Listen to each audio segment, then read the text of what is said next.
ప్రతిధ్వని.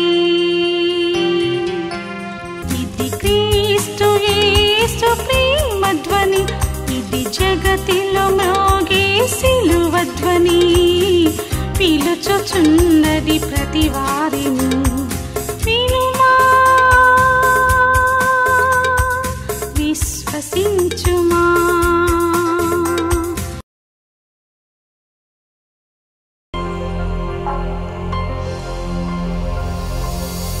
నీ కృప చాలును,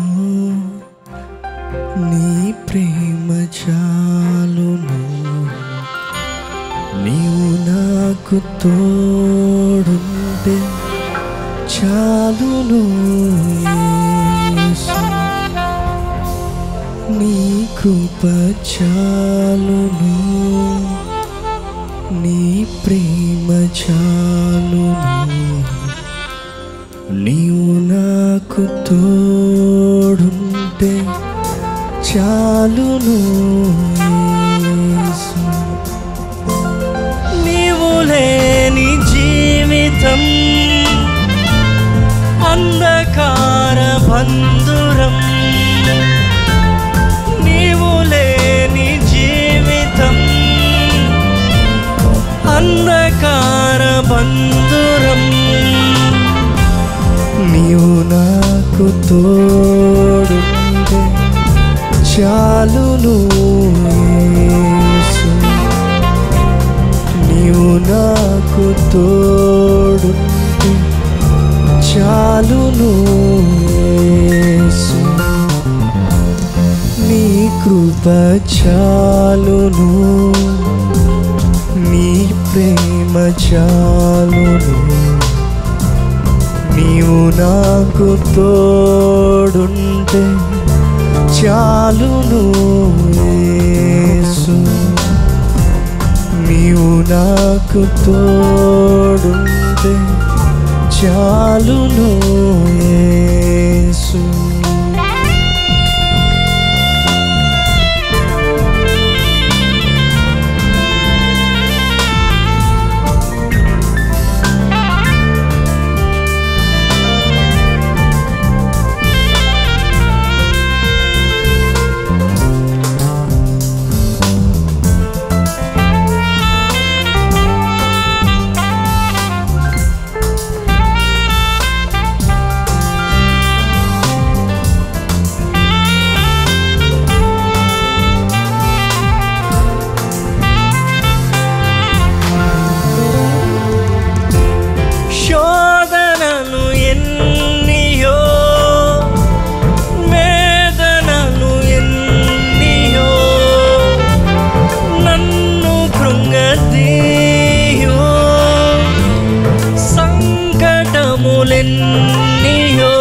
చెప్తాను దేవుడికి.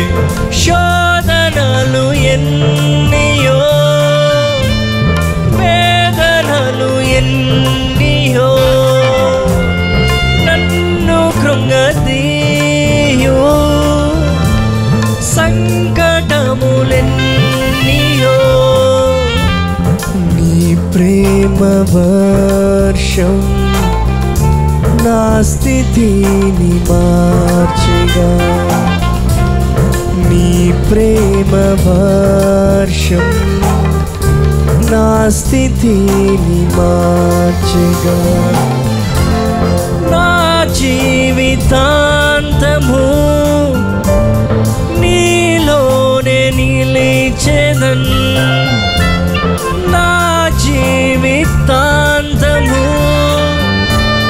నీతోనే నడిచెదన్. నీవు నాకు తోడుంటే చాలును యేసు. అడుగుదాం. నీవు నాకు తోడుంటే చాలును యేసు. నీ కృప చాలును, నీ ప్రేమ చాలును, నీవు నాకు తోడుంటే చాలును యేసు.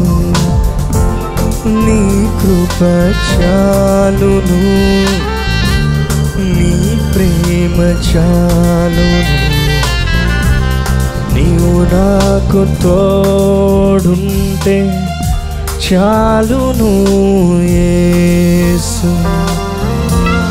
నీవు లేని జీవితం అంధకార బంధురం, నీవు లేని జీవితం అంధకార బంధురం, నీవు నాకు తోడు చాలును యేసు. నీవు నాకు తోడు చాలును యేసు.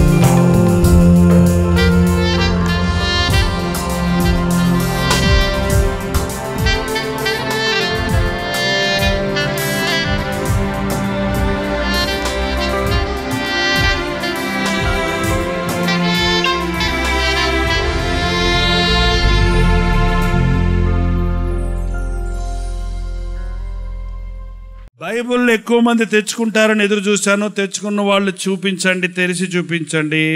మీ బైబిల్ బాగా ఓపండి, ఒకసారి అలా ఓపండి. ఆహాహా, ఎంత బాగుందో ఈ సీన్. దివ్య గ్రంథము, దివ్య గ్రంథము, ఎచటనైన చదివిన సహాయ దొరుకును, కష్టములు వచ్చిన దుఃఖములు కలిగిన విడవకుండా చదువుడి దివ్య గ్రంథం. దింపండి. ఎంతమందికి మెఫీబోషెత్ అనే వ్యక్తి తెలుసో చేయి చూపించండి. మెఫీబోషెత్ చాలా తక్కువ మందే ఉన్నారండి. ఓకే, సరే, తెలుసు అన్నారు. ఎవరండి? అబ్బా, యోనాతాను కొడుకు,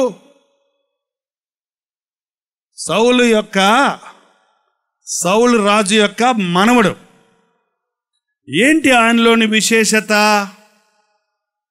యుద్ధంలో ఒకేసారి తాత, తండ్రి, మిగిలిన బంధువులందరూ చచ్చిపోయారు.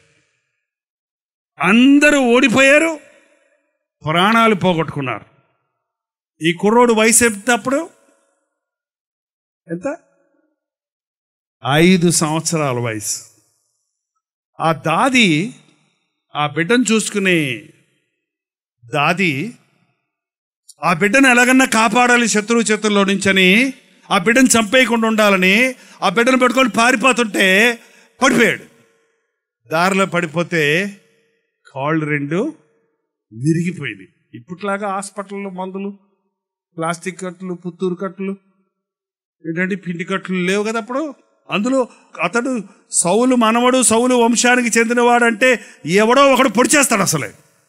కాబట్టి ఆ దాది ఆ బిడ్డను అలాగ తీసుకెళ్ళి ఎక్కడో దాచి కాస్త గంజి పోసి పెంచుతూ ఉంది. ఎవరతను? రాజకుమారుడు. ఏ స్థితికి వచ్చాడు? దిక్కుమాలిన స్థితికి వెళ్ళిపోయాడు. కాళ్ళు విరిగిపోయినాయి,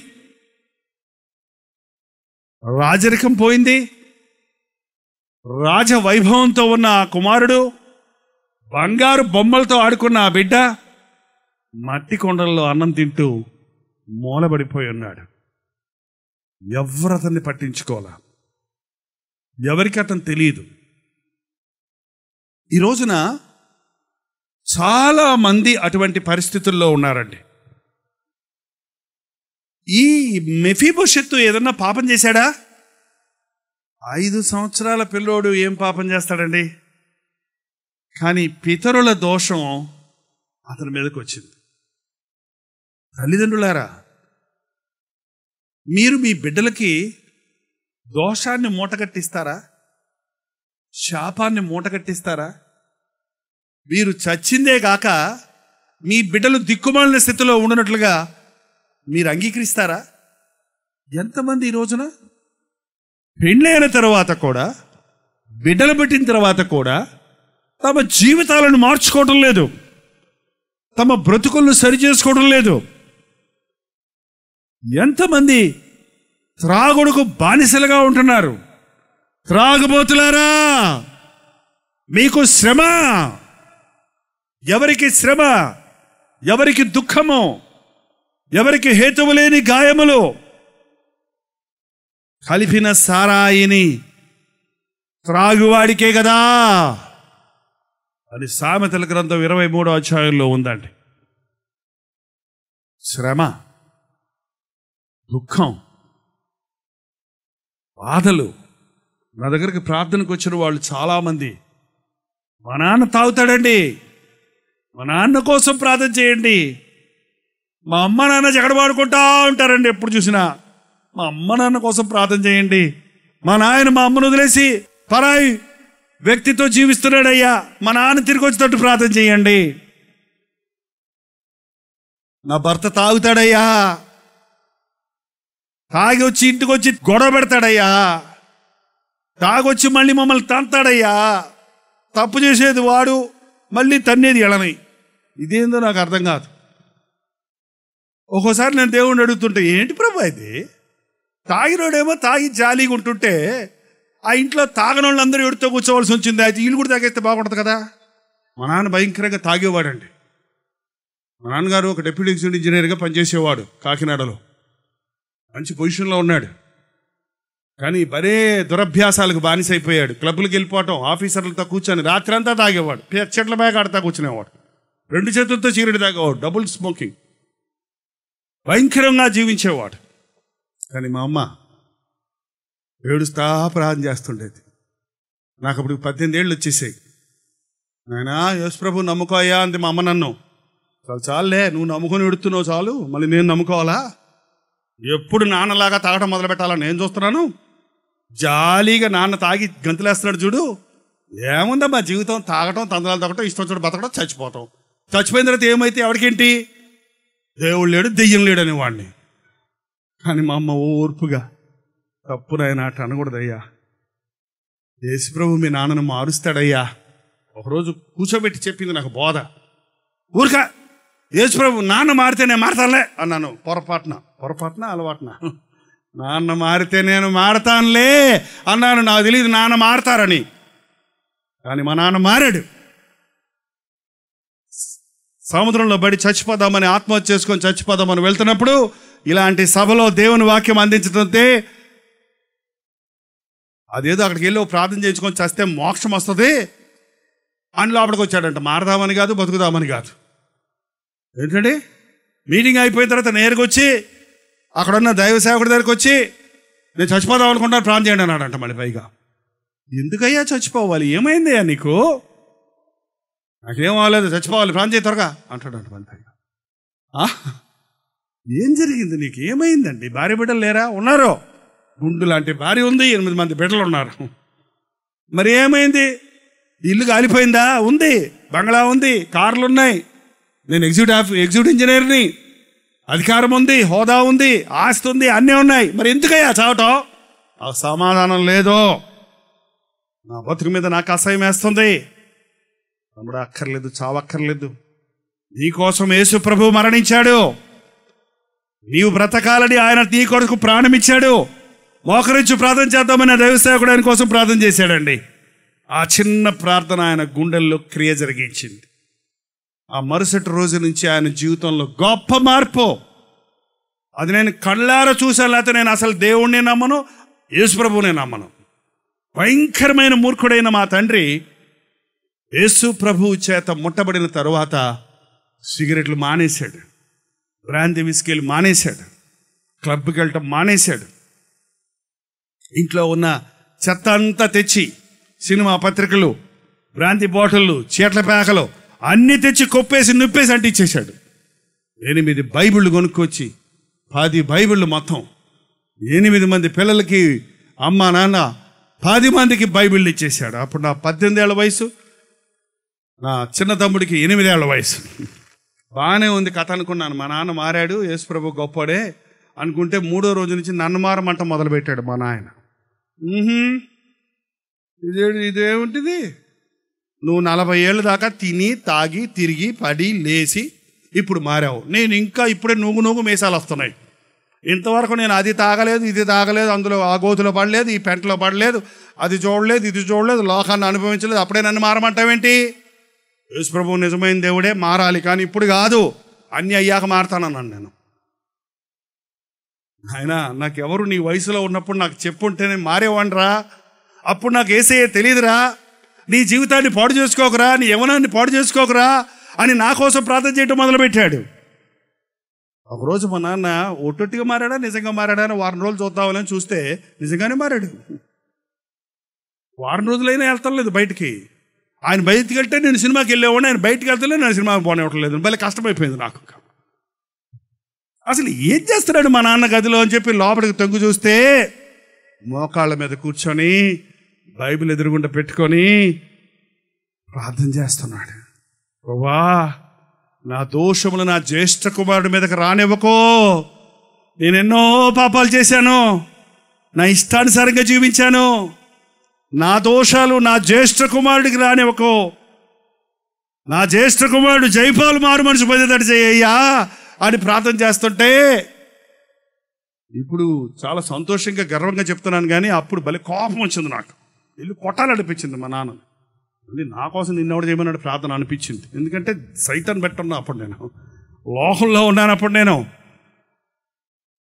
ఎదిరించాను మా నాన్నని. నేను మారను, నా ఇష్టం వచ్చినట్టు మారుతాను, నువ్వు మారమన్నప్పుడు మారను అని 2 నెలలు ఎదిరించానండి. దేవుణ్ణి ఎదిరించాను, తండ్రిని నిర్లక్ష్యం చేశాను, అమ్మని ఎప్పుడూ తోసిపడేశాను. కానీ నా దేవుని ప్రేమ నన్ను పట్టుకున్నది, ఆయన కృప నన్ను వెంటాడింది. ఒకరోజు వచ్చింది నా జీవితంలో, నా సాక్ష్యం ఇప్పుడు పూర్తిగా నేను చెప్పలేను. కానీ 1977 సంవత్సరం ఫిబ్రవరి 15వ తారీఖున కాకినాడలో ఒక మందిరములో అటో ఇటో తేల్చుకుందాం దేవుడితో, అసలు ఉంటే ఉన్నాడో లేదో తెలుసుకుంటానని మొట్టమొదటిసారిగా బ్రతుకులో మోకరించి, ప్రభువా నువ్వు ఉంటే కనబడు, నువ్వు ఉంటే నన్ను మార్చు, నువ్వు ఉంటే నాతో మాట్లాడు, నా పాపాలు క్షమించుకో కేర్లెస్గా చేశాను ప్రార్థన. కానీ నేను ప్రార్థన చేస్తుండగా పరిశుద్ధాత్మ నన్ను పట్టుకున్నాడు. ఆ రాత్రి నా రక్షణ దినమైంది. కలువరిలో వేలాడుతున్న యేసు ప్రభువుని నేను కన్నులారా చూశాను. కట్టుకథ కాదు, నిద్రపోవటం లేదు, కళ్ళు తెరుచుకునే ఉన్నాను. ఆ ఒక్క క్షణం నా బండ గుండెని బద్దలు కొట్టింది. అందుకే నాకు కలువరి అంటే ఇష్టం. ఈ కలువరి అనే పేరు ఇప్పుడు పెట్టింది కాదు, 71వ సంవత్సరంలో నుంచి దేవుడు నన్ను స్పందించిన స్పందనతో ప్రారంభమైంది. 72వ సంవత్సరంలో నుండి దేవునికి సమర్పించుకొని, అదే సంవత్సరంలో దేవునికి సమర్పించుకొని ఈ రోజు వరకు ఆ కలువరి ప్రేమను లోకమంతటికి చాటాలి అన్న ఆశతో ముందుకు సాగుతున్నాను. మా నాన్న కనుక కన్నీటితో నా పాపములు నా జ్యేష్ఠ కుమారుడి మీదకు రాకుండా కాపాడు అని ప్రార్థన చేసి ఉండకపోతే ఈ రోజున నేను ఇలాగూ నిలబడి దేవుని వాక్యం చెప్పుండేవాడిని కాదేమో. నా తల్లిదండ్రుల పాపములు నా ఒళ్ళో పడి ఉంటే నేను ఏ కుష్ఠరోగిగానో, ఏ అడుగు తినేవాడిగానో, ఏ దౌర్భాగ్యుడిగానో ఈ లోకంలో ఉండుండేవాడినో, చచ్చి ఉండేవాడినో ఈ పాటికి. తల్లిదండ్రులారా, మీ బిడ్డల మీదకు మీ పాపం రాకుండా మీరు ప్రార్థన చేయండి. నీ పాపమును ఒప్పుకున్నప్పుడు ఆ పాపము సిలువ కొట్టబడద్దండి. సిలువ కొట్టబడిన పాపం తిరిగి ఎవరి మీదకి, నీ మీదకి రాదు, నీ బిడ్డల మీదకి రాదు. తెలుసండి, మీకు అర్థమైందా? మన పాపములను మనము ఒప్పుకొనిన ఎడల ఆయన నమ్మదగిన వాడు, నీతిమంతుడు కనుక మన సకల దుర్నీతి నుండి ఆయన మనలను పరిశుద్ధులుగా చేస్తాడు. తల్లిదండ్రులారా, మీ పాపములు మీ బిడ్డల మీదకు రాకుండానట్లు పశ్చాత్తాపడండి. తల్లివైన తర్వాత కూడా నీకు ఇంకా బుద్ధి రాదా, సిగ్గురేదా? సంటి బిడ్డకు పాలు ఇస్తూ హామ అరుస్తుందంట, బిడ్డ పాలు తాగుతూ ఉన్నప్పుడు రక్తం వచ్చేస్తుందటండి. రక్తం వచ్చేస్తుంది, ఆ బిడ్డ రక్తం తాగేస్తుంది. మీరు అనుకుంటున్నారేమో, ఒకవేళ తల్లి పాలు ఇచ్చి బిడ్డను పెంచుతున్నప్పుడు, తల్లి శరీరంలో భాగాన్ని ఇస్తున్నప్పుడు తన స్వభావాలు కూడా బిడ్డకి ఇస్తుంది. తన ఉద్రేకాలన్నీ బిడ్డలోకి వెళ్ళిపోతున్నాయి. మళ్ళీ ఆ పిల్లల్ని తీసుకొచ్చి వీడు ఎక్కువ అలర చేస్తున్నాడండి, వీడి కోసం ప్రార్థన చేయడానికి నన్ను అడుగుతారు. మళ్ళీ నువ్వు అట్ట పెంచావు. అన్న సమూయేలును పెంచినప్పుడు పాలు విడిచే సమయానికి పాలు తాగుతూ ఉన్నాడు బిడ్డ. పాలు తాగడం ఆపేసేటప్పటికి దేవునికి ఒప్పందం చేసుకున్నట్టు దేవాలయాలను తీసుకొచ్చి వదిలిపెట్టేసిందండి. ఏఫోదు కుట్టి సమూయేలును దేవాలయంలో వదిలిపెడితే మమ్మీకి టాటా చెప్పాడు. నేను దేవుని సేవ చేయటానికి నాకు ఈ భాగ్యం దొరికిందే, దేవాలయంలో నాకు ఈ భాగ్యం దొరికిందే అని దేవుని స్వరాన్ని వింటూ సమూయేలు దేవాలయంలో పెరిగాడు. తల్లి, నీవెలా పెంచుతున్నావో నీ బిడ్డలు అలాగే ఉంటారు. దేవుని వాక్యంతో పెంచు, ఉగ్గుపాలుతో దేవుని వాక్యాన్ని నేర్పించు. నీ ఉద్రేకాలు, నీ కోపాలు, నీ ద్వేషాలు వదిలిపెట్టు. నీ పాపము శాపము నీ బిడ్డల మీదకు రాకూడనట్లుగా మీ బిడ్డలను దేవునికి సమర్పించండి. దేవుడు నీకు బిడ్డని ఇచ్చినప్పుడు బిడ్డ కావాలంటారు. బిడ్డని ఇచ్చాక నీ ఇష్టం వచ్చినట్టు పెంచుతున్నావు. కానీ ఆ బిడ్డను దేవుని కొరకు పెంచడం లేదు. సౌలండి గాడిదల మీద తిరిగేవాడు. ఎక్కడ తిరిగేవాడు? గాడిదలు కాసుకునేవాడు ఆయన. ఆ గాడిదలు తప్పిపోతే అవి ఎక్కడికి పోయినాయో తెలుసుకుందామని ప్రవక్త దగ్గరికి వెళ్ళాడు. ఎవరా ప్రవక్త? ఈ సమూయేలే పెద్దోడయ్యాడు. ఆ సమూయేలు ప్రవక్త దగ్గరికి వెళ్తే సమూయేలు చెప్పాడు, రే నువ్వు నాయన గాడిదలను ఎతుకుతున్నావు కానీ నిన్ను దేవుడు ఎతుకుతున్నాడయ్యా. నీ కొరకు దేవునికి గొప్ప ప్రణాళిక ఉంది. నిన్ను ఇశ్రాయేలీయులకు రాజును చేయాలనుకుంటున్నాడు అని ఆ రాత్రంతా కూర్చొని అతని కోసం ప్రార్థన చేసి అతన్ని అభిషేకించి ఇశ్రాయేలీయుల మీద రాజును చేశాడు. గాడిదల వెంబడి తిరిగేవాడికి రాజా. ఎంత కృతజ్ఞత ఉండాలి. ఎబ్బే, కొంతమందికి దేవుడు ఆశీర్వాదాలు ఇస్తే ఎందుకది అంత అహంకారం? నీకు అధికారం ఉందంటే, నీకు ఆరోగ్యం ఉందంటే, నీకు కుటుంబం ఉందంటే, నీకు ఆస్తి ఉందంటే, నీకు చదువు ఉందంటే, నువ్వు ఫస్ట్ క్లాస్లో పాస్ అవుతున్నావంటే, నీకు మంచి ఉద్యోగం ఉందంటే, అది దేవుని వలన నీకు వచ్చి ఇచ్చినది, దేవుని వలన వచ్చినది అని నువ్వు మర్చిపోయిన రోజు దేవుణ్ణి మర్చిపోతావండి. సౌలు దేవుని మీద తిరగబడ్డాడు. సమూయేలు ప్రవక్తను నిర్లక్ష్యం చేశాడు, అవిధేయుడయ్యాడు. దేవుడు చెప్పిన మాటను సగం సగం నెరవేర్చాడు, విసిగిచ్చేశాడు. దేవుడు అన్నాడు, ఛీ, ఈ సౌలుని నేను కోరుకునేందుకు బాధపడుతున్నాను, ఇతను నేను తోసేస్తున్నాను అన్నాడు. అంతే. ఏంటండి, సమూయేలు వచ్చి నిన్ను తోసేస్తున్నాడు దేవుడు అని చెబితే, అయ్యా తప్పు చేశాను, నన్ను క్షమించు, అంత మటుకు బాగానే ఉందండి. మనుషులందరి ముందు నన్ను సిగ్గుపరచకు, అందరి ముందు నన్ను గణపరచు అని అంగీ పట్టుకుంటే ఆ ప్రవక్త యొక్క అంగీ చినిగిపోయిందట. తప్పు చేసినోడికి ఘనత కావాలా? తప్పు చేసినోడికి అవమానం కావాలా? చెప్పండి. భలే తాగుతున్నావు నాయనరా అని పూలదండేసి నమస్కారం పెట్టాలా? చెప్పండి. భార్యను వదిలిపెట్టి పరాయి స్త్రీ అమ్మడు తిరుగుతున్నావు బ్రదరు, రండి బ్రదరు అని చెప్పి పూలమాలేసి పూల గుర్తిచ్చి సన్మానం చేయాలా? చాలు బాగప్పి దవడ దవడ వాయించాలా? ఏంటండి, అరే సిగ్గులేదండి. తాము సిగ్గుపడవలసిన విషయంలో అసూయపడుతున్నారంట. ఒక పనికి మాలిన తండ్రి తన కుమారుడు చెప్తున్నాడు, రే ఓకేరా, ఓకే పర్వాలేదురా, నేను చూడు ఎట్టాగా మీ అమ్మకి తెలియకుండా రెండో ఫ్యామిలీని మెయింటైన్ చేస్తున్నాను, అటు చేసుకోరా, చేసుకుంటే గొడవలు ఎందుకురా అన్నాడంట. ఇదేం తండ్రి అండి? మోసగాళ్ళను ఉత్పత్తి చేస్తారు, అబద్ధికులను ఉత్పత్తి చేస్తారు, గర్విష్ఠుల్ని సిద్ధం చేస్తారు. నా బిడ్డలు గర్విష్ఠులు అవడం నాకు ఇష్టం లేదు అన్నవాళ్ళు, నా బిడ్డలు యోగ్యులు అవ్వాలని ఆశించిన వారు, నా బిడ్డలు దేవుని సాక్షులు అవ్వాలని ఇష్టపడిన వారు, మొదట మీ జీవితాన్ని మార్చుకోనండి. మొదట మిమ్మల్ని మీరు దేవునికి అప్పగించుకోనండి. సౌలు యొక్క శాపం దేవునిని పెడచివిని పెట్టి దేవుని స్వరాన్ని నిర్లక్ష్యం చేసి ఎన్ని అవకాశాలు దేవుడు ఇచ్చినా దాన్ని అలక్ష్యం చేసినందున యెహోవా దేవుని ఆత్మ సౌలును విడిచిపోయిందట. దురాత్మ వచ్చి సౌలును పట్టుకుందంట. ఆ దురాత్మ వచ్చినప్పుడు సౌలు అంట ఏడుస్తా ఉంటాడంట. సౌలు రాజా ఏమైంది రాజా అనందంటారా రాజా? కూల్ డ్రింక్ తాగుతారా ప్రభు రాజా? నిద్రపోతారా? పడక సిద్ధమని చేయమంటారా?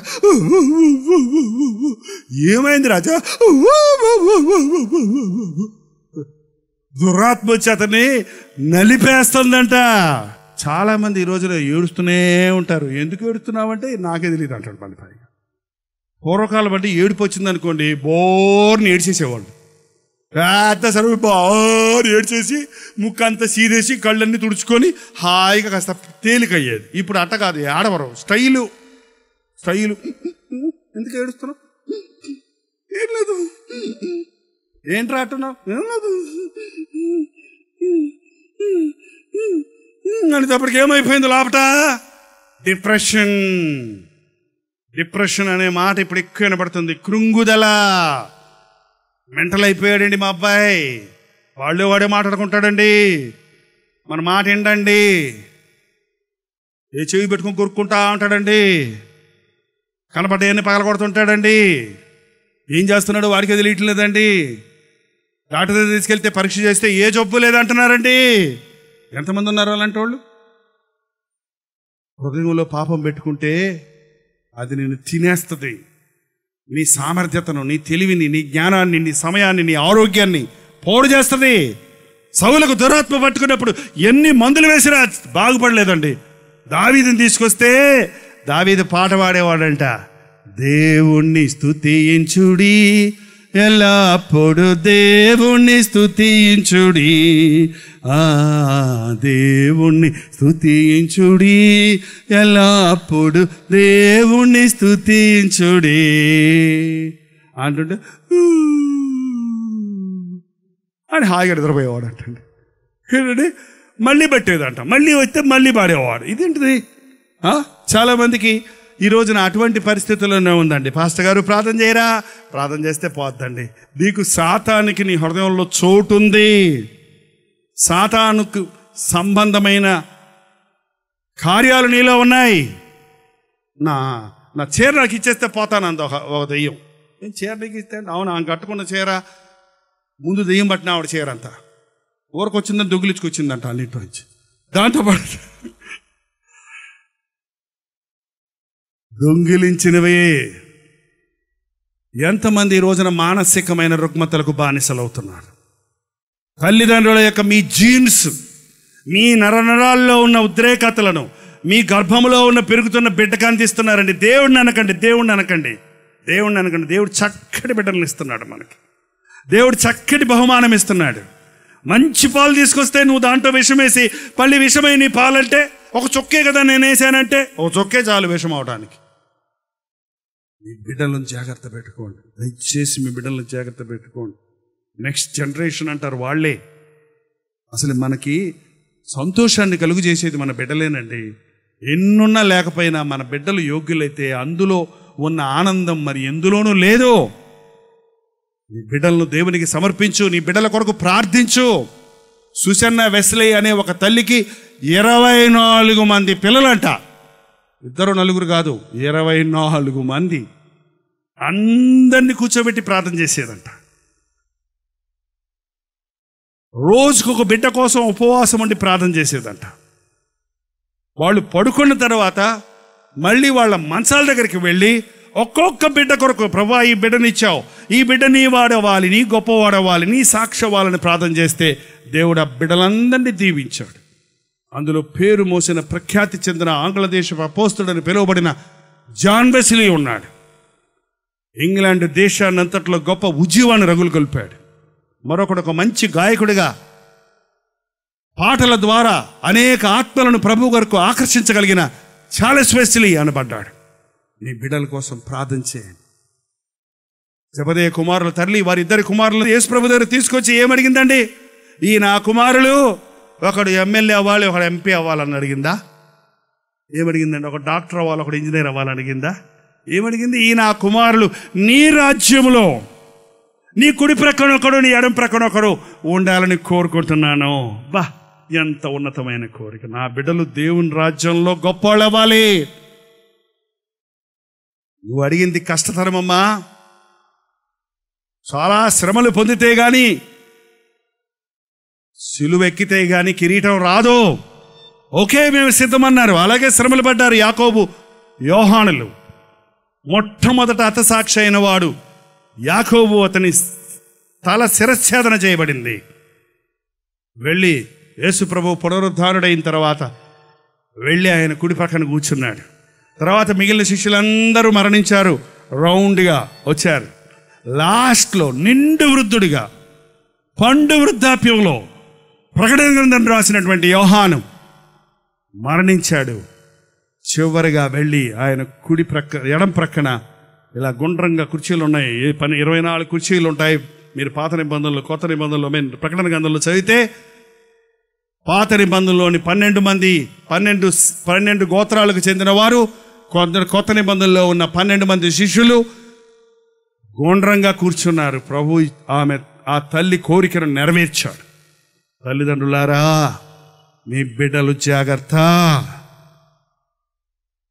ఒక్కొక్కసారండి తల్లి ఏడ్చి ప్రార్థన చేస్తుంటుంది బిడ్డ కోసం, కానీ తండ్రి ఇష్టానుసారంగా బ్రతుకుతుంటాడు. ఆ తండ్రి యొక్క శాపం బిడ్డ మీదకి రాకుండా ఆ తల్లి కన్నీరు కారుస్తుంటుంది. అలాంటప్పుడు ఎవరు జయిస్తారనుకుంటున్నారు మీరు? ప్రార్థనే జయము. చెప్పండి ఆ మాట అందరూ కూడా నాతోటి. ప్రార్థించే వారే గెలుస్తారు, కానీ సాతాను సంబంధాలు గెలవరండి. మీ బిడ్డల కోసం ప్రార్థించండి. దిక్కుమాలిన స్థితిలో ఉన్న మెఫీబోషెతును దేవుడు చూచాడు. దావీదు జ్ఞాపకం చేసుకున్నాడు. దావీదు మనసులో యోనాతాను కుటుంబాన్ని కరుణించాలని, ఉపకారం చేయాలని, దయ చూపించాలని, ప్రేమ చూపించాలని ఆశ పుట్టింది. తన దగ్గర ఉన్న వారిని పిలిచి, సౌలు కుటుంబం వాళ్ళు ఎవరన్నా మిగిలారా అని అడిగారు. సాధారణంగా ఒక రాజు అయిన తర్వాత శత్రు సంబంధమైన వ్యక్తులందరినీ రూపం ఆపేస్తారు. ఓ చిన్న బిడ్డ ఉన్నా కూడా ఆ వంశం వస్తే మళ్ళీ నాది సింహాసనం అంటాడని వాళ్ళని చంపేస్తారు. అకస్మాత్తుగా దావీదు ఎవరన్నా ఉన్నారా అని అడిగినప్పుడు వాడిని చంపేస్తారేమో, అందుకు అడుగుతున్నారేమో అనుకున్నారు అసలే. కానీ నేను ఉపకారం చేయాలన్నాడు. అప్పుడు ప్రక్కన ఉన్న వ్యక్తి చెప్పాడు, యోనాతాను కుమారుడు ఒకడు ఉన్నాడు అని చెప్పినప్పుడు సమూయేలు 2వ గ్రంథము 9వ అధ్యాయము, యోనాతానును బట్టి నేను ఉపకారము చేయుటకు సౌలు కుటుంబములో ఎవడైనా కలడా అని దావీదు అడుగగా, సౌలు కుటుంబములో ఎవడైనా శేషించి ఉన్నాడా అని అడుగగా, యోనాతానుకు కుంటి కాళ్ళు గల కుమారుడు ఒకడున్నాడని రాజుతో మనవి చేసెను. అతడు ఎక్కడున్నాడని రాజు అడుగగా, చితగించుము, అతడు లోదేబారు అమ్మీయేలు కుమారుడగు మాకీరు ఇంట ఉన్నాడని రాజుతో అనెను. అప్పుడు రాజైన దావీదు మనుషులను పంపి లోదేబారులోనున్న అమ్మీయేలు కుమారుడగు మాకీరు ఇంటి నుండి అతని రప్పించెను. సౌలు కుమారుడైన యోనాతానుకు పుట్టిన మెఫీబోషెతు దావీదునద్దకు వచ్చి సాష్టాంగ నమస్కారము చేయగా, దావీదు మెఫీబోషెతు అని అతన్ని పిలిచినప్పుడు అతడు చిత్తము, నీ దాసుడనై ఉన్నానెను. అందుకు దావీదు, నీవు భయపడవద్దు, నీ తండ్రి అయిన యోనాతాను నిమిత్తము నిజముగా నేను నీకు ఉపకారము చేసి నీ పితరుడైన సౌలు భూమి అంతయు నీకు మరల ఇప్పింతును, మరియు నీవు సదాకాలము నా బల్ల యొద్దనే భోజనము చేయుదువని సెలవిచ్చెను. మెఫీబోషెతును రప్పించినప్పుడు దావీదు అంటున్నాడు, మెఫీబోషెతు భయపడకు. మెఫీబోషెతు వణిగిపోతుండుంటాడు. రమ్మన్నాడు దావీదు అని అడిగితే ఎందుకు రమ్మన్నాడు అనుకుంటాడు? చంపేయటానికి. ఎందుకంటే శత్రువు కుమారుణ్ణి నేను. కానీ దావీదు అంటున్నాడు, భయపడకు.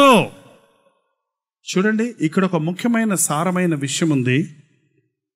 మనందరి తండ్రి ఒకడు ఉన్నాడండి, ఈ లోక సంబంధమైన తండ్రి. ఎవరో చెప్పండి ఆయన. ఎవరో ఒకళ్ళు చెప్తున్నారు, మిగిలిన వాళ్ళు చెప్పటల్లా. నల్లోళ్ళకి, తెల్లోళ్ళకి, పొట్టోళ్ళకి, పొడుగోళ్ళకి, పచ్చోళ్ళకి, గుండోళ్ళకి, గిరిజాల చుట్టోళ్ళకి, బోడిగుండోళ్ళకి, ఏంటండి ఆఫ్రికా వాళ్ళకి, అమెరికా వాళ్ళకి, జపాన్ వాళ్ళకి, చైనా వాళ్ళకి, ఇండియా వాళ్ళకి, అందరికి ఓ తండ్రి ఉన్నాడండి. అసలు ఆయన దగ్గర నుంచే మనందరం వచ్చాం. ఎవరా ఆయన తెలీదా? ఆదాము. మనందరికి ఆస్తి ఇచ్చిపోయాడు ఆయన. ఏం ఆస్తి? మరణం ఏంటంటే శాపం.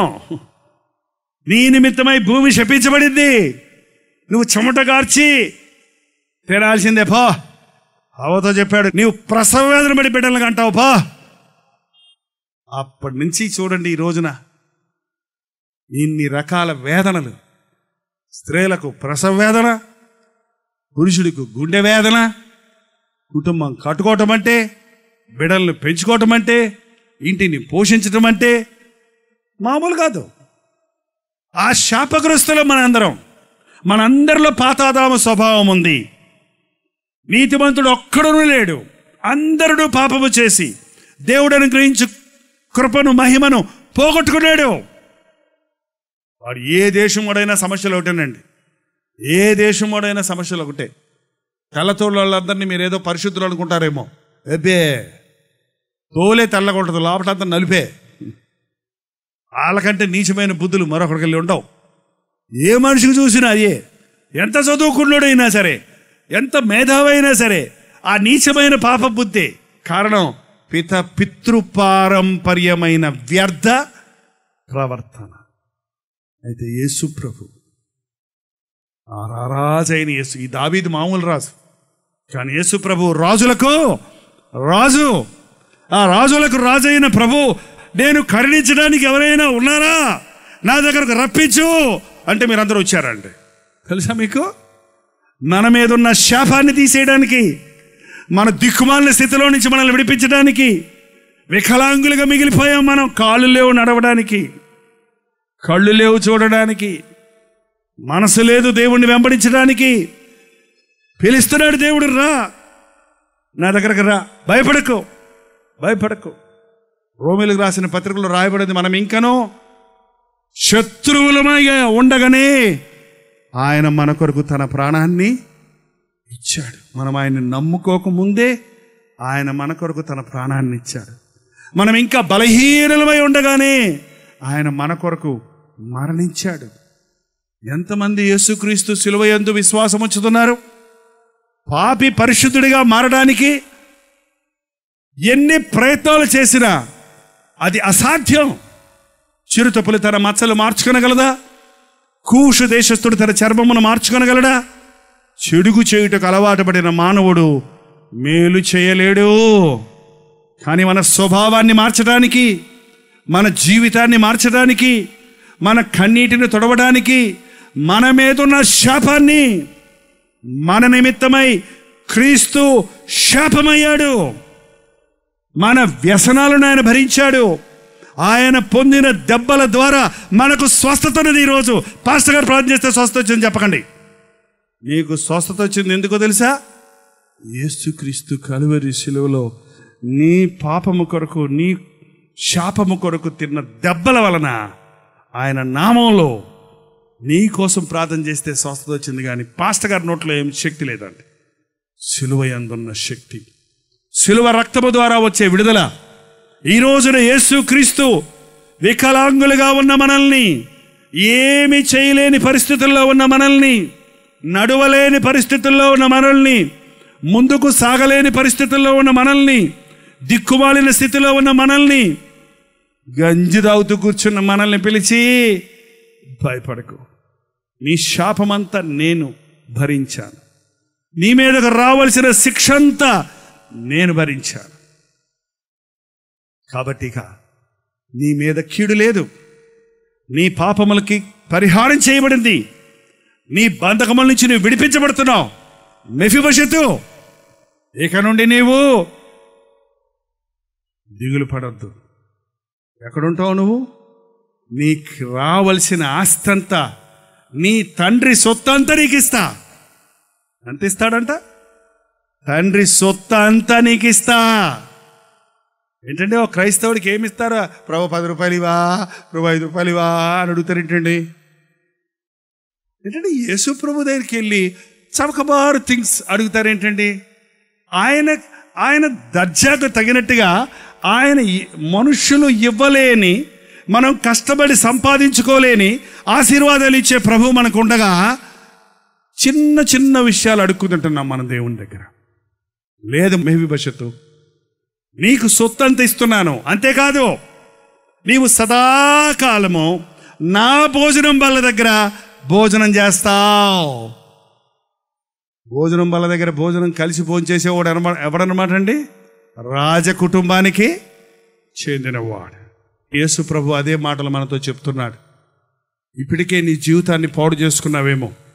ఒకవేళ మీ నాన్న తాగి తాగి చచ్చిపోయాడు, నేను దిక్కులేని స్థితిలో ఉన్నానని దిగులు పడుతున్నావేమో. నా భర్త నన్ను విడిచిపోయాడు, నా దిక్కు లేదిక, నా గతి లేదు, ఈ మూలబడి కుమిలిపోయి ఏడుస్తున్నానని దిగులు చెందుతున్నావేమో. ఈ రాత్రి నిన్ను ఇక్కడికి పిలిపించాడు. ఈ మీటింగులు కాదు నిన్ను పిలిచింది, నేను కాదు నిన్ను మిమ్మల్ని పిలిచింది. దేవుడు నిన్ను పిలిచాడు, దీవించాలని పిలిచాడు. నువ్వు పోగొట్టుకున్నవని నీకు తిరిగి ఇవ్వాలని పిలుస్తున్నాడు. భయపడకు. నీ పాపములు నేను భరించాను, నీ శాపాన్ని నేను భరించాను.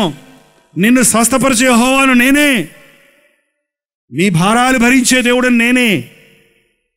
నువ్వు నాకు ద్రోహం చేశావు, నువ్వు నా మీద తిరగబడ్డావు, నువ్వు నన్ను నమ్ముకోలేదు.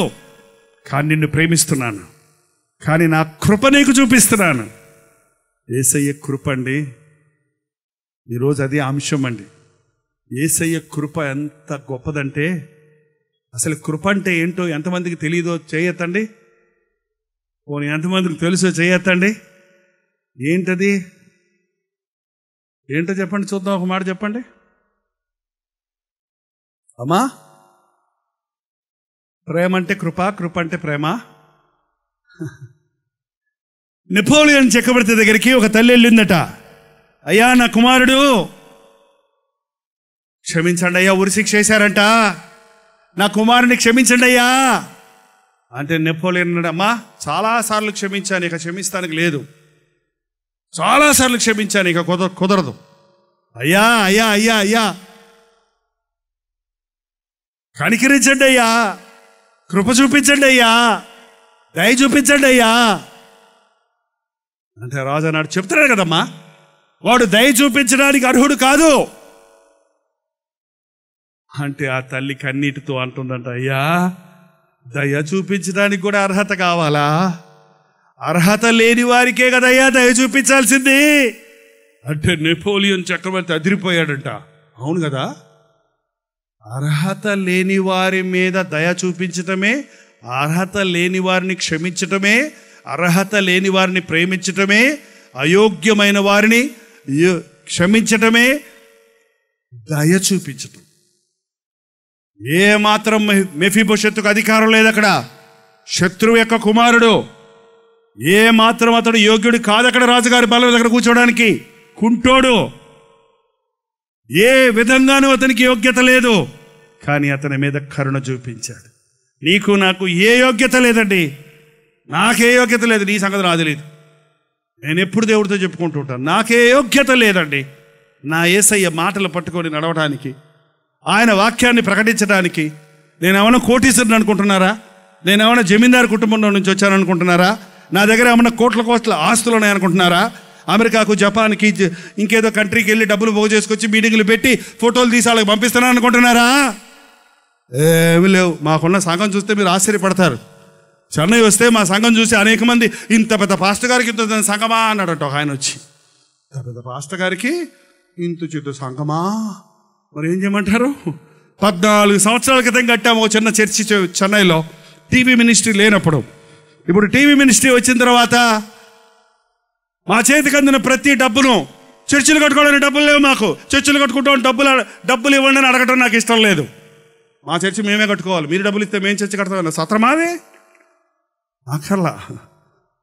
అమెరికా డబ్బులతో చర్చిలు కట్టక్కర్లేదు, అడుక్కు తిని డబ్బులు తీసుకొని చర్చిలు కట్టక్కర్లేదు. పాస్టర్ గారులారా, విశ్వాసం ఉపయోగించండి. మీకు ఎంత చర్చి కావాలో అంత చర్చి దేవుడు ఇస్తాడు.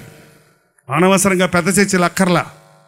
చచ్చిపోయిన తర్వాత పెద్ద పెద్ద దైవజనులు పన్నుకు చేస్తున్నారండి, కోట్లముడు పడి. వాళ్ళ ఆ రోజు మిషనరీలు నానా శ్రమలు పడి ఆస్తులు సంపాదిస్తే ఇవాళ అమ్ముకు తింటున్నారు ఈ రోజునవి.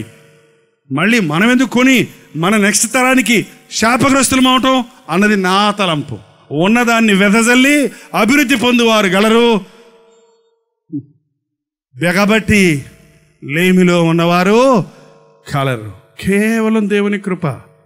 ఇన్ని టీవీ కార్యక్రమాలు ఇస్తున్నామంటే, ఇలాంటి సభలు జరిపిస్తున్నామంటే, ఎటువంటి ఆధారం లేకపోయినా దేవుడు వెళ్ళమన్న చోటుకు వెళ్ళాలి. నేను దేవుడి పని చేస్తే దేవుడు మా పని చేస్తాడు అన్న విశ్వాసంతో, త్యాగంతో ఇక్కడికి వచ్చామండి. కేవలం ఆయన కృప చొప్పున. మేమేమి ఆరితేరిపోయిన పాటగాళ్ళము కాదు, ప్రసంగికులమో కాదు, సావుకులము కాదు. ఓ సింపుల్ సర్వెంట్ ఆఫ్ గాడ్, కేవలం in the hand of God, దేవుని చేతిలో ఉన్న ఒక చిన్న సేవకుడిని నేను. ఆయన కృప, నేనేమై ఉన్నానో అది ఆయన కృప వలన ఉన్నాను. నన్ను బలపరచువని యందు నేను సమస్తము చేయగలను. ఈ భాష మర్చిపోతున్నారండి క్రైస్తవులు, సేవకులు. నేను నేను నేను అనేది ఎగురుతుంది. నేను అనేది, నాది అనేది సాతాను సంబంధమైంది. నేను దేవునితో కూడా సభాపర్వతమందు కూర్చుంటాను అని ఆ రోజు ఎగిరిన సాతాను ఎగిరి పాతాళంలో పడి ఈ భూలోకానికి చేరి నిన్ను నన్ను నాశనం చేయడానికి ప్రయత్నిస్తుంది. అహం బ్రహ్మం అంటారు మన దేశంలో. అహం అంటే నేను. యేసుప్రభు చెప్పాడు, నేను కాదు. పౌలు అన్నాడు, నేను కాదు క్రీస్తు, నాట్ ఐ బట్ క్రైస్ట్. నేను అనేది చావాలి. చిన్న పిల్లలు అప్పటి నుంచి చూడండి, బొమ్మలు పట్టుకుంటే నాది నాది నాది నాది నాది, అక్క చెల్లెలు కూడా పట్టుకుంటారు. అది ఆ పాత ఆదాము స్వభావము. ఆ నా చావాలి నీ బ్రతుకులో, ఆ నాది అనేది పోవాలి. అప్పుడు ప్రభు యొక్క కృప నీ మీద కుమ్మరించబడుతుంది. ఈరోజు నీవు ఆరోగ్యవంతుడిగా ఉన్నావంటే అది దేవుని కృప. ఈరోజు నీవు సజీవుడిగా ఉన్నావంటే అది దేవుని కృప. ఒక నిమిషానికి 23 సార్లు శ్వాస వదిలి పీల్చుకుంటున్నాం, వదిలి పీల్చుకుంటున్నాం. మీరు ఎప్పుడు లెక్క పెట్టుకోవట్లేదు. మీరు వదిలి పీల్చిన శ్వాస 23, ఒక నిమిషానికి 23 సార్లు శ్వాస వదులుతున్నారు. ఒక్కసారి యాగూపిరై పైకి వెళ్ళి కిందకి రాలేదు అనుకోండి, ఏమైపోయింది చెప్పండి, అడ్డాడు, అంతా అయిపోయింది, చచ్చిపోయేది అయిపోయింది. ఈ గుండె నిమిషానికి 72 సార్లు, ఒక రోజుకి 1,00,000 సార్లు. నువ్వు ఎన్ని సంవత్సరాలు బతికావో, ఎన్ని లక్షల కోట్ల సార్లు నీ గుండె కొట్టుకుందో ఒక్కసారి ఆలోచన చేయి. ఆ కొట్టుకునే టిక్కు టిక్కు టిక్కు అనేది టిక్కు ఆగింది అనుకోండి, అయిపోయింది, హార్ట్ అటాక్. ఈ మాత్రపు మనిషి ఏం ప్రగల్భాలు పలుకుతాడు కదా. నేనేమయ్యన్నానో దేవుని కృప వల్లని చెప్పడానికి బదులు, నేను దేవుని దయ వలన బ్రతుకుతున్నానని చెప్పడానికి బదులు, నాకు ఏమాత్రం యోగ్యత లేదు కానీ కేవలం ఆయన సెలవులో చేసిన యాగం ద్వారా ఈరోజు నేను బ్రతుకుచున్నాను, జీవించుచున్నాను, సమాధానం కలిగి ఉన్నాను అని చెప్పవలసిన బాధ్యత మన మీద ఉందండి.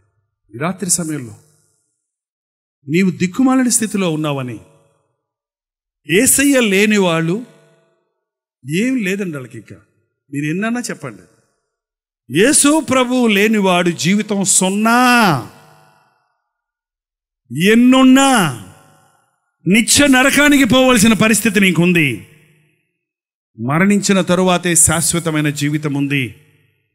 యేసు ప్రభు నిన్ను క్షమించడానికి సిలువలో తన ప్రాణమిచ్చి, తన రక్తాన్ని చిందించి, నీవు పొందవలసిన దెబ్బలను ఆయన పొంది, నీ ముఖం మీద పడవలసిన ఉమ్మి ఆయన ఉమ్మేయించుకొని, నీ పాప భారమంతా కలువరి సిలువ వరకు తీసుకొని పోయి ఆయన సిలువలో యాగం చేశాడు. మనం ఇంకా శత్రువులు ఉండగానే, మనం ఇంకా బలహీనులు ఉండగానే, మనం ఇంకా ఆయన్ని ఎరగక ముందే, జగత్పునాది వేయబడక ముందే, రక్త ప్రోక్షణ లేకుండా పాప క్షమాపణ జరగదన్న మాట నెరవేరినట్లుగా మనందరి పాపముల కొరకు దేవుడు గనక ఒకేసారి నిర్దోషము నిష్కలంకమైన రక్తమును చిందించి పరిహారం చేశాడు. ఈ రోజున ఆయన నామంలో మనకు రక్షణ ఉన్నది. పోగొట్టుకున్నవన్నీ నీకు తిరిగిస్తాడు. మెఫీబోషెత్తు, భయపడకు, నీవన్నీ నీకు ఇస్తానయ్యా, నీవెప్పుడు నాతో ఉంటావయ్యా, ఎప్పుడు నా భోజనం బల్ల మీద ఉంటావయ్యా. అదే మాటలు ఈ రోజు నాకు చెప్తున్నాడు యేసు ప్రభు. నీకు అన్నీ ఇచ్చారు, బుద్ధి విజ్ఞాన సర్వ సంపదలు నాలో ఉన్నాయి, అన్నీ నీకు ఇస్తాను నేను. అంతేకాదు నీవెల్లప్పుడూ నాతోటే ఉంటావు. ఈ లోకంలోనే కాదు, ఈ లోకం విడిచిన తర్వాత కూడా నా రాజ్య వారసుడుగా యుగ యుగాలు తరతరాలు నాతోటే ఉంటావు అని ప్రభు నిన్ను పిలిచి నీకు చెప్తున్నాడు. చిత్తము నీ దాసుడను అని నువ్వు చెప్పగలిగితే, అవును ప్రభువా నేను ద్రోహిని, అవును ప్రభువా నేను పాపిని, అవును ప్రభువా నేను నా బ్రతుకును పాడు చేసుకుంటున్నాను, అవును ప్రభువా నా జీవితంలో నీకు స్థానం ఇవ్వలేదు, అవును ప్రభువా నేను ఈ లోకాన్ని నమ్మి అన్నీ పోగొట్టుకున్నాను, ఆరోగ్యం పోయింది, ఆస్తి పోయింది, కుటుంబం విచ్ఛిన్నమైపోయింది, నాకు ఇక దిక్కు లేదనుకున్నాను, నా పరిస్థితి ఇంతే అనుకున్నాను, నన్ను కూడా ప్రేమిస్తావా, నన్ను కూడా శిక్షించకుండా కృప చూపిస్తావా అని రాత్రి ప్రభు దగ్గర నువ్వు చెప్పగలిగితే దేవుడు ఒక అద్భుతాన్ని జరిగిస్తాడు. ఈ రోజు నుంచి మన జీవితాలు మార్చుకొని మన కొరకు కాక మన కొరకు మరణించిన మన ప్రభు కొరకు బ్రతుకుదామా? పాత ఆదాము వలన తెచ్చుకున్న పాత ఆదాము స్వభావాన్ని, పితృపారంపర్యమైన వ్యర్థ ప్రవర్తన విడిచిపెట్టి క్రీస్తు ఇచ్చు నూతన స్వభావాన్ని ధరించుకుందామా? రాతి గుండెని నీలో నుండి తీసివేసి నేను మాంసపు గుండెని ఇస్తానన్న ప్రభు నూతన హృదయాన్ని, నూతన జీవితాన్ని నీకు ఇస్తానంటున్నాడు. పోగొట్టుకున్నవన్నీ నీకు ఇస్తాడు. ఒకప్పుడు నీకున్న ఆనందం, అందం, ఆరోగ్యం అన్నీ పోయినాయి ఇవాళ. ఒకప్పుడు నీకున్న ఆస్తి, సంతోషం అన్నీ పోగొట్టుకున్నావు. ఈ రోజున దిక్కుమాలిన స్థితిలో ఉన్నావు. ప్రభు నిన్ను రప్పించాడు ఈ మీటింగ్కి.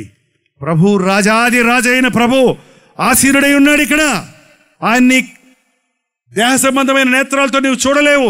కారణం ఆయన ఆత్మస్వరూపిగా మన మధ్య సంచరిస్తూ ఉన్నాడు. ఆయన నీ బాధ తీర్చాలని, నీ వ్యాధి నుంచి నేను విడిపించాలని, నువ్వు పోగొట్టుకున్న ఉన్నతమైన స్థితిని నీకు తిరిగి ఇవ్వాలని, నీకు సమాధాన సంతోషాలు ఇవ్వాలని, నిన్న ఆయన రాజ్య వారసుడిగా చేసుకోవాలని, ఆయనతో కూర్చుండి భోజనం చేయుటకు ఆశిస్తూ ఉన్నాడు. ఇదిగో నేను తలుపు ఎదుట నిలబడి తట్టుచున్నాను. ఎవరైనా తలుపు తీసిరేడాల నేను లోపలికి వచ్చి నాతో మీరు నేతో మీరు కలిసి భోజనము చేతుము అని ప్రభు చెప్పాడు. ఈ రాత్రి సమయంలో యేసయ్యా, యోగ్యత లేని నాకు ఇంత గొప్ప అధికారం, ఆధిక్యత ఇచ్చావా? నన్నెంతగా ప్రేమించావా? ఈ రోజు నుండి నీ సాక్షిగా నీ దగ్గరే ఉంటా, నీతోటే బ్రతుకుతా, నీ సాక్షిగా బ్రతుకుతా అని ఒప్పందం చేసుకుందామా? దయచేసి కళ్ళు మూసుకొని ప్రార్థన చేద్దాం. కాళ్ళు నొప్పులు, కీళ్ళు నొప్పులు అంటున్నావా? కాళ్ళే పోగొట్టుకుని మెఫీబోషెతును దేవుడు ప్రేమించాడు. నిన్న ఆయన ప్రేమిస్తున్నాడు. దిక్కుమాలిన స్థితిలో ఉన్నాను, అమ్మ లేదు, నాయన లేదు అన్న స్థితిలో నీవు ఉన్నావా? నిన్ను తల్లిదండ్రులు విడిచినా విడువని దేవుడున్నాడు. నీ పాపములు నీ బిడ్డల మీదకు రాకుండా తల్లి, తండ్రి నోరు తెరిచి ప్రార్థన చేయండి. నీ శాపమంతా సిలువలో కొట్టివేయబడిందని నమ్మండి. నీ పాపాలకు పరిహారం కలువరి సిలువలో యేసు ప్రభు ఏనాడో చేశాడు అని విశ్వసించండి. ఆయన సిలువ చెంతకు వస్తే నీకు క్షమాపణ ఉంది. మన రెండు చేతులు పైకెత్తి, నాకు నీ సహాయం కావాలయ్యా, నాకు నీ కృప కావాలి నాయనా, నేను కనికరించబడడానికి యోగ్యుణ్ణి కాదయ్యా, యోగ్యత లేని నన్ను ప్రేమించిన యేసయ్యా నీకు వందనాలని ప్రభుతో చెబుదాం.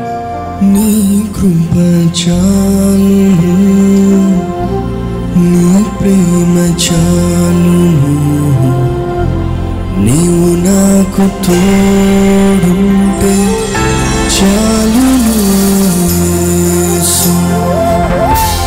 నీ కృప చాలును, నీ ప్రేమ చాలును,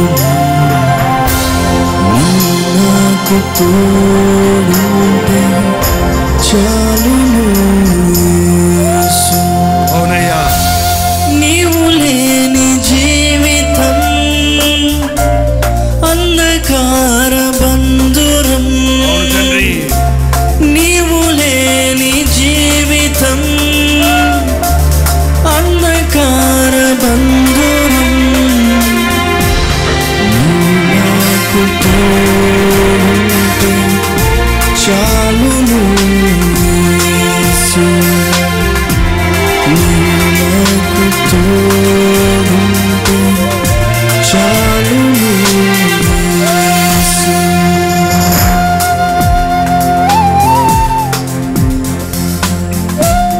అవును నాయనా, నీ తోడు లేకపోతే నా బ్రతికంతా వ్యర్థమే, నా ప్రయాసంతా వ్యర్థమే. యేసయ్యా నాకు సహాయం చేయని నోరు తెరిచి ప్రార్థన చేయాలి. యోగ్యత లేదయ్యా, కేవలం నీ కృప, కేవలం నీ ప్రేమ నాలాంటి వ్యక్తిని విడిపించాలని నన్ను పిలిపించుకున్నావే, నన్ను ఆశీర్వదించి ఈ రాత్రి అడగండి.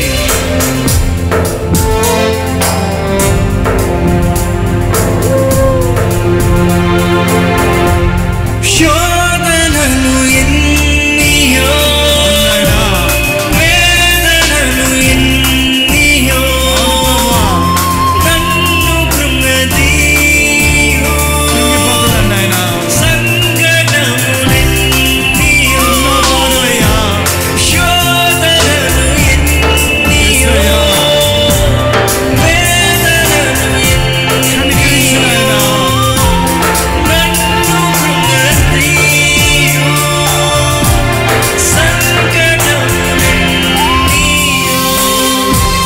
నీ ప్రేమ వర్షం నా స్థితిని మార్చెను. తండ్రి, నీ ప్రేమ వర్షం నా స్థితిని మార్చెను. నా జీవితాంతము నీలోనే నిలిచెదను. నా జీవితాంతము నీతోనే నడిచెదను. నీవు నాకు తోడు, నువ్వు నాకు తోడుంటే చాలయ్యా, నువ్వు నా చేయి పట్టుకుంటే చాలు ప్రభా. నీవు నాకు తోడు చాలును యేసు. నీ కృప చాలును, నీ కృప నాకు చాలు, నీ ప్రేమ చాలు, మీ ప్రేమ నాకు చాలు, నీవు నాకు నీవు నాకు తోడుంటే చాలయ్యా. చాలును యేసు. నీవు లేని జీవితం లేని జీవితం అంధకార బంధురం. అంధకారమే. నీవు లేని జీవితం నాయనా, అంధకార బంధురం. తండ్రి, నీవు నాకు తోడుంటే చాలును యేసు. నీవు నాకు తోడుంటే చాలును యేసు.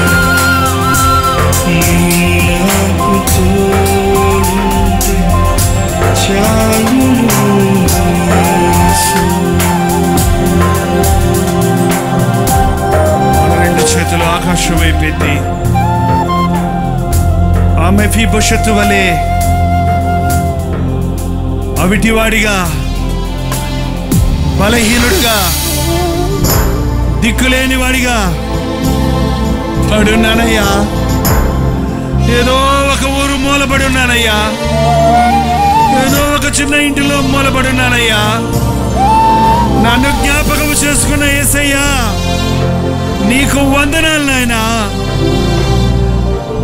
నాకు ఈ రాత్రి ఈ స్థలానికి నడిపించి నాకిచ్చిన ఈ వాగ్దానం కొరకు వందనములు నాయనా అని యేసయ్యతో చెప్పండి. అమ్మా, నువ్వు ఆయనకి తెలుసు అయ్యా, మీరు ఆయనకి బాగా తెలుసు. యవనుడా, నిన్నెప్పటి నుంచో ప్రభు చూస్తున్నాడు. నీ బాల్య దినములందే నీ సృష్టికర్త జ్ఞాపకం చేసుకోవాలని నీకెన్నో అవకాశాలు ఇచ్చాడు. ఇదిగో ఇది చివరి అవకాశమేమో. మెఫీబోషెతు, భయపడద్దు అని చెప్పిన దేవుడు ఈ రోజు నీ పేరు పెట్టి పిలుస్తూ ఉన్నాడు. నువ్వు తాగుబోతువైనా, నువ్వు వ్యభిచారివైనా, నీవు దేవుడు లేడనే నాస్తికుడువైనా,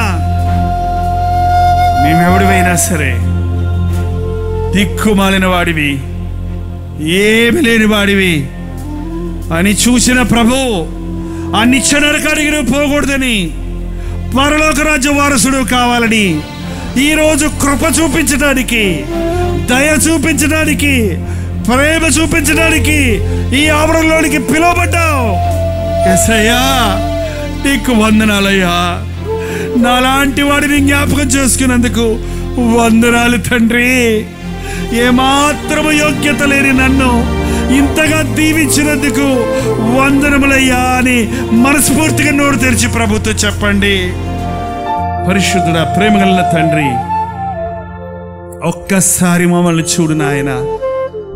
ఏ గుండెల్లో నుంచి ఏ మూలుగు వినబడుతుందో, ఏ పెదవులు విప్పి ఎవరు తమ స్థితిని ఒప్పుకుంటున్నారో, ఏ హృదయాలను తెరిచి నీ సన్నిధిలో నిన్ను ఆహ్వానించుకుంటున్నారో వారి పట్ల నీ అద్భుతాలను జరిగించుము నాయన. ఉన్నవాడను అన్నవాడిగా ఉన్న యేసయ్యా, మా గుండెల్లోనికి రాయ్యా. పాపాలతో పాడైపోతున్న మా బ్రతుకుల్ని మార్చయ్యా. శాపాలకు గురై నడవలేని పరిస్థితుల్లో, కదలేని పరిస్థితుల్లో, ఏమి చేయలేని పరిస్థితుల్లో కూలిపోయిన మమ్మల్ని లేవనెత్తే యేసయ్యా. నీతో పాటు కూర్చుండే భాగ్యాన్ని మాకు దయచేయి నాయన. ఇది మొదలుకొని నేను మిమ్మల్ని ఆశీర్వదించదును అన్న మాట ఈ ఆవరణలో ఉన్న వారందరి పట్ల నెరవేర్చుము నాయన. ఈ ఒక్కరిని విడిచిపెట్టొద్దయ్యా. మెఫీబోషెతు వలె మేము అనేకులము దిక్కుమాలిన స్థితిలో ఉన్నాము, శత్రువులుగా మిగిలి ఉన్నాము, బలహీనులుగా మిగిలి ఉన్నాము, దరిద్రులమైపోయి ఉన్నాము తండ్రి. మమ్మల్ని ప్రేమించి ఆ యేసుక్రీస్తు సిలువను బట్టి మమ్మల్ని క్షమించాలని ఈ ఆవరణలో సభ కూర్చుకున్నందుకు వందనములయ్యా. తండ్రి, నీకు వందనములు నాయన. నీ కుమారుడి బలిగా మా కొరకు ఇచ్చినందుకు వందనములు తండ్రి. యేసయ్యా, నీకు వందనములయ్యా. మా కొరకు నీవు నలుగగొట్టబడి మా శాపాన్ని కొట్టివేసినందుకు వందనములయ్యా. నీవు పొందిన దెబ్బల ద్వారా మాకు స్వస్థత కలిగినట్లు కొరడాలతో కొట్టబడి ప్రాణాన్ని బలిగా ఇచ్చినందుకు వందనములు తండ్రి. ఇంతగా ప్రేమించిన యేసయ్యను మేము విసిగించు వారిగా కాక, ఇంత గొప్ప ప్రేమను వెల్లడి చేసిన ఈ సిలువను మేము చులకన చేయవారిగా కాక, నీ పాదాల మీద పడి నీ దాసుడను సెలవిమ్ము అని చెప్పడానికి సహాయం చేయి నాయన. ఎవరెవరి బాధలేవో, ఎవరెవరి కష్టాలేవో, ఎవరెవరి సమస్యలేవో నీవు చూస్తున్నావు గనుక ఈ రాత్రిని గాయపడిన హస్తమును చాపి ప్రతి పాపిని నజరేయుడైన యేసుక్రీస్తు నామములో విడుదల చేయుచున్నాము. ప్రతి తాగుబోతును ఈ రాత్రి వారికి చివరి రాత్రిగా మరి ఎన్నడూ మద్యము ముట్టకుండానట్లు ఒక అద్భుతాన్ని జరిగించుము తండ్రి. బిడ్డల ఒడిలో పాపం లేస్తున్న తల్లిదండ్రులు ఇప్పుడే ఇక్కడే పశ్చాత్తాపడి నూతన వ్యక్తులుగా మార్చి వారి బిడ్డల కొరకు ప్రార్థించే తల్లిదండ్రులుగా చేయి నాయన. ఈ కార్యక్రమాన్ని వీక్షిస్తున్న వారి హృదయాలలో కూడా ఎక్కడెక్కడ ఈ ప్రార్థన వినబడుతుందో, ఎంతమంది ఈ ప్రార్థనలో ఏకీభవిస్తున్నారో వారందరూ నీ పరిశుద్ధాత్మ తాకుడును అనుభవించడానికి సహాయం చేయము. ఈ రాత్రి నా యేసయ్య నన్ను దర్శించాడు, నా యేసయ్య నన్ను ఆదరించాడు, నా ప్రభువు నన్ను క్షమించాడు, నా భవిష్యత్ ఏమైపోతుందో అన్న అయోమయ పరిస్థితుల్లో ఉన్న నాకు ఒక గొప్ప నిరీక్షణ చూపించాడు అన్న ధైర్యంతో, విశ్వాసముతో, వాగ్దానముతో, ఆశీర్వాదముతో, విడుదలతో, సంతోష సమాధానాలతో తిరిగి వెళ్ళినట్లు నీ కృపను కుమరించుమని యేసు క్రీస్తు నామంలో అడుగుచున్నాము తండ్రి. మన తండ్రి అయిన దేవుని యొక్క ప్రేమయు, కుమారుడైన క్రీస్తు యొక్క కృపయు, ఆదరణకర్త అయిన పరిశుద్ధాత్మ యొక్క సహవాసమును కుడి వచ్చిన మనందరికీ ఇప్పుడును సదాకాలమును తోడై ఉండును గాక. ఆమేన్, ఆమేన్, ఆమేన్.